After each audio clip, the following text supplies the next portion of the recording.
क्या ये सच है? क्या सीमा आंटी वाकई जिंदा है? बिल्कुल। मुझे यकीन नहीं आ रहा है। मुझे मिस्टर उमर ने बताया। क्या आप उन्हें ढूंढ के लाएं? हाँ, वो शख्स जो इस खेल का जिम्मेदार है उसे जानती हो तुम। क्या जानना चाहोगी जरा? सीमा और खलील को अलग करने वाला अहमद सून मां से, यानी तुम्हारे पापा। आप झूठ बोल रहे हैं। तुम्हारे बाप ने हमसे झूठ बोला है ज़ैनब। उसी ने हम सब की जिंदगी बर्बाद की है।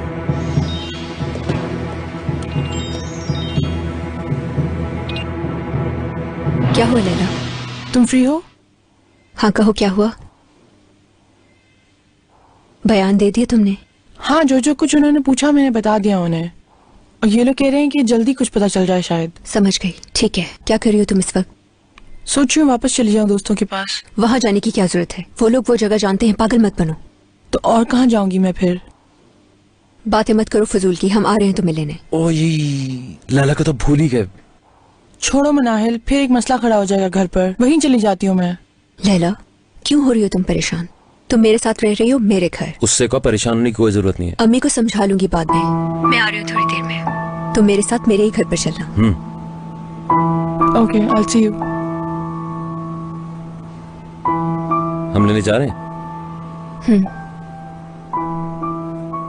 बहुत शुक्रिया, आपने इतनी मदद की।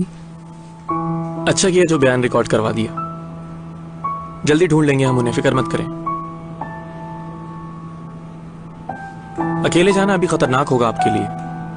गाड़ी अरेंज करवा देता हूं मैं। वैसे मनाहिल आ रही है। स्टेशन नंबर 17 को देख लो जरा। तुम दोनों अकेले कैसे रहोगी? कोई फिर पीछे न लग जाए। Excuse me.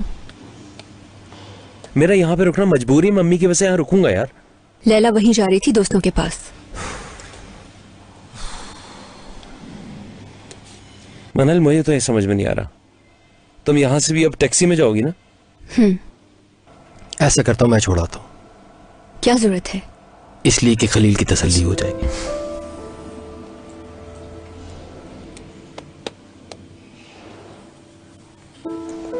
ठीक है।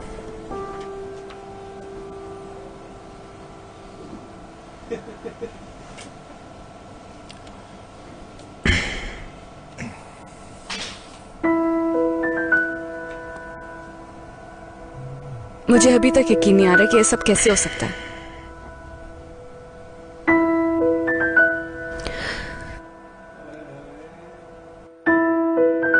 मैं चलती हूँ। सुनो ज़ैनब, तुम भी चली जाओ। खलील से मैं कुछ बात करना चाहती हूँ। और कौन सा ड्रामा रह गया? आप तो चुप ही रहे। सीमा आंटी एक दफा बोलना शुरू करेंगी तो पता नहीं क्या क्या बता देंगी। हमें अब आराम से रहने दो, जान छोड़ो। खलील, हम बात कर लें? ज़ैनब, मेरा दिमाग वैसे ही बहुत ज्यादा उलझा हुआ है। ज़ैनब, एक तो तुम्हारे बाबा ने हमारी जिंदगी तबाह की और ऊपर से तुम हाथ धो के पीछे पड़ गई हो।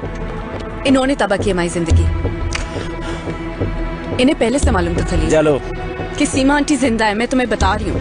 दफा हो जाओ यहाँ से, दफा हो जाओ।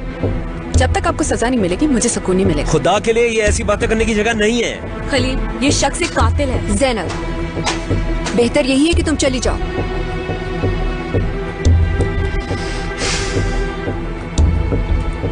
देख लेना, तुम सब जरूर पछताओगे। सीमा आंटी के होश आते ही सच्चाई सबके सामने आ जाएगी। इंसान,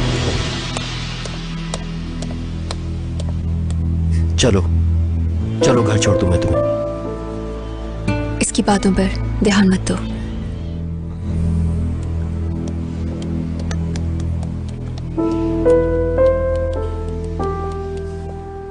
एक खत लिख लो। खत में क्या लिखूं? जो तुम लिखना चाहो। किसे लिखूं? जिसको भी तुम जानते हो उसे। जब लिख लो तो बता देना। ठीक है।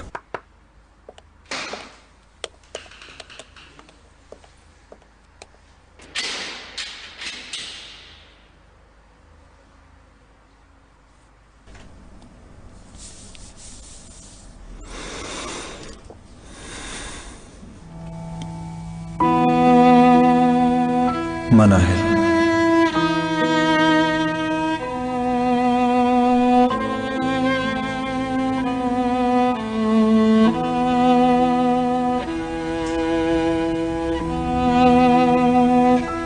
तुम्हारा नाम सुनते ही मुझे तुमसे प्यार हो गया था मनाहिल।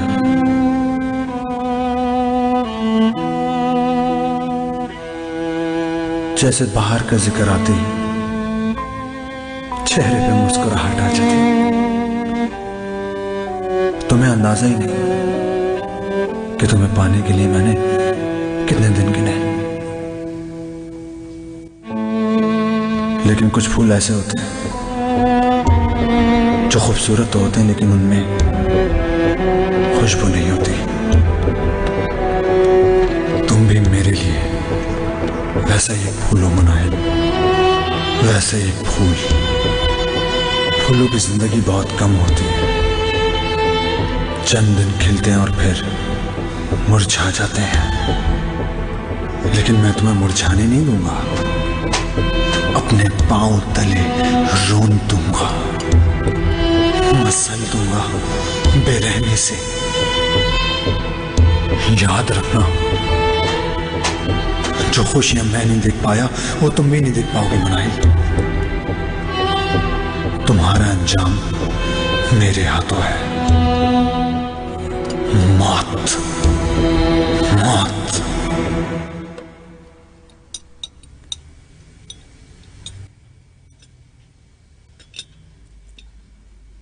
कोई बात हुई यूसुफ से? भाई और बाबा उसी रात उनके पास चले गए थे जब तुम गई थी। हो गई होगी बात फिर? यूसुफ को भी बता दिया होगा उन्होंने सब। जो भी हुआ अच्छा ही हुआ, उसकी जान छूटी। मैंने भी उसे यही कहा था।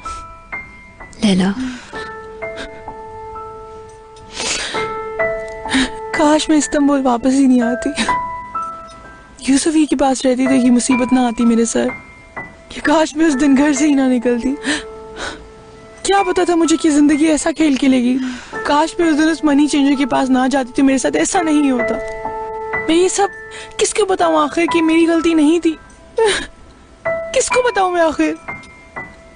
जो होना होता है वो हो जाता है लैला। सब कुछ हमारी मर्जी से हो तो ये सारे मसले ही ना हो। ठीक हो जाएगा सब।